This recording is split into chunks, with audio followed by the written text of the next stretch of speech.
Hello and welcome to the Tuesday 2 o'clock Tea and Talk. I'm hoping that you can hear the sound okay. I'm in kind of a busy location, which speaks exactly to the conversation that we're going to have today, which is about time and how to invest it, spend it, manage it, what to do with it, how to leverage it, all those good things. So today I'm leveraging my time by getting a bunch of errands done while I stay committed to being consistent about showing up here for you guys and having conversations about business, marketing, and mindset.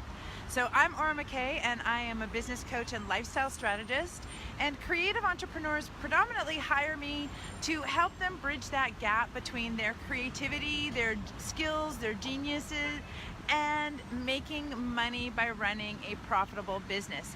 So the conversation I'd like to have today with you guys is about time. And I know we've talked about this before, but I keep getting, my clients keep showing up saying, how do I manage my time? I'm just doing some comment managing there.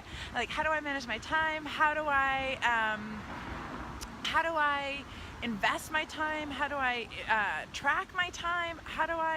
So what happens is that a lot of us are, we're overwhelmed by how many things there are to do in a day.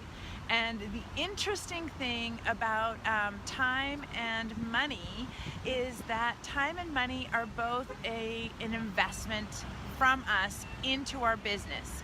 So a lot of times we're trying to trade time for money.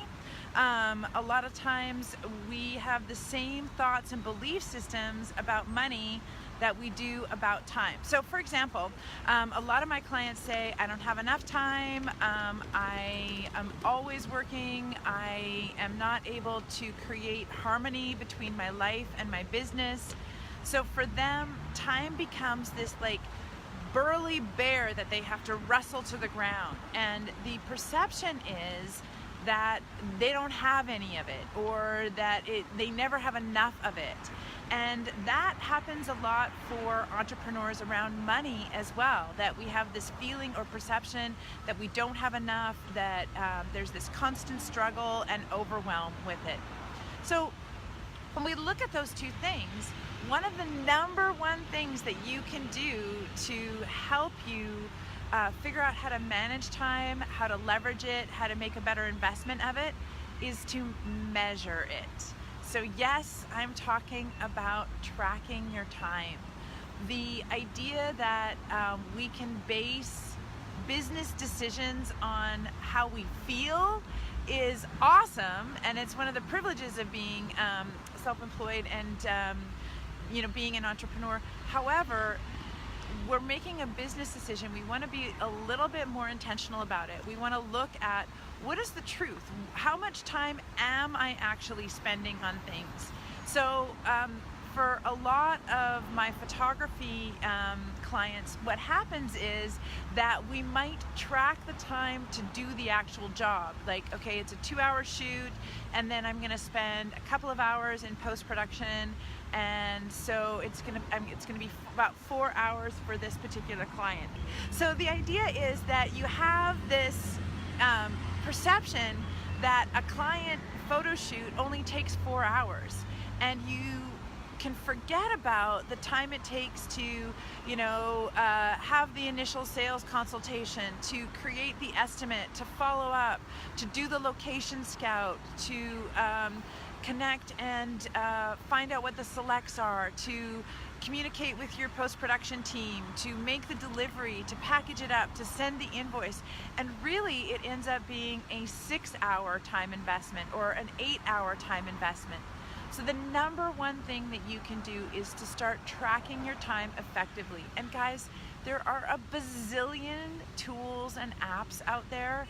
So, finding one that works for you, you can do that.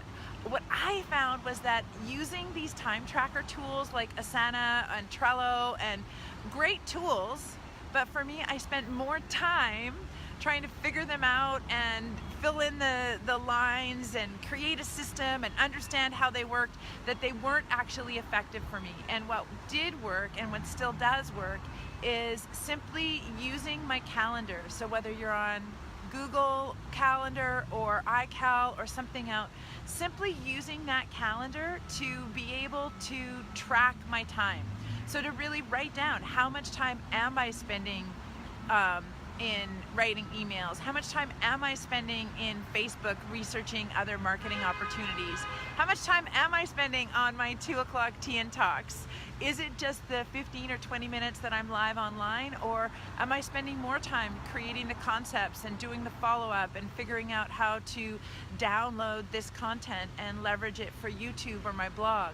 So when I look at the time, I want to be tracking it so that I can pay more attention to how I'm actually using it. In business, what you measure matters. And when you can get a really clear, factual understanding of how you're spending and investing your time, you can make better choices, more intentional choices. And you may discover that you actually have more time than you thought. One trick that you can use is to think about the week as not 7 24-hour days, but to think of it as 168 hours of time. And then start thinking, okay, in those 168 hours of time, I'm gonna spend 58 hours sleeping. I'm gonna spend 40 hours on personal care and eating and meals and grocery shopping, and start looking at, you know what, I do actually have a lot more time than I thought. And the final tip is to install some kind of a time tracker on your devices. So the time tracker that I use is called Rescue Time. So rescuetime.com, and I have that on my laptop and on my iMac. And I think they have an app for the phone yet. I haven't installed it, but on my computers, I use Rescue Time because it helps me measure where am I actually spending my time. How many hours did I actually spend on in my Zoom room coaching clients? How many hours did I spend, creating course content on Thinkific or in other programs? So Rescue Time helps me get a better sense of where I'm actually spending that precious resource of my own time and energy. And the final tool that I use is there is a time tracking app, Screen Time, on my iPhone, and I have it send me alert every week to let me know how many times did I pick up my phone, how much time did I spend on social media, so that I'm getting the reality check of where I'm spending and investing that time. And then I can make really intentional choices about where I want to spend and invest that time. So that is my 3 tips for time management, that you must track it and measure it so that you know where it's going and what you're spending on it, so that you can make better decisions for your life and your business. The tool I use for that is my calendar. That you think about your time less of individual day increments and more of a week at a time. So 168 hours in a week, how are you spending it? And that you use tools and apps to track your activity while you're online, because that seems to be the biggest time sucker of all, is what happens to us when we go online. So those are my tips. Drop a note in the comments if you have any other thoughts or questions or challenges. Next week we might talk a little bit more about how do you know when you have your peak time, how to get more of it in terms of outsourcing, automating, and delegating, why you shouldn't charge by the hour. There's all kinds of great conversations to have about time. So if there's something particular you'd like to talk about, drop it in the comments so that I can handle and tackle that conversation with you next week on the Tuesday 2 o'clock Tea and Talk. Thanks so much for showing up today, guys, and have a fantastic day. Enjoy your time.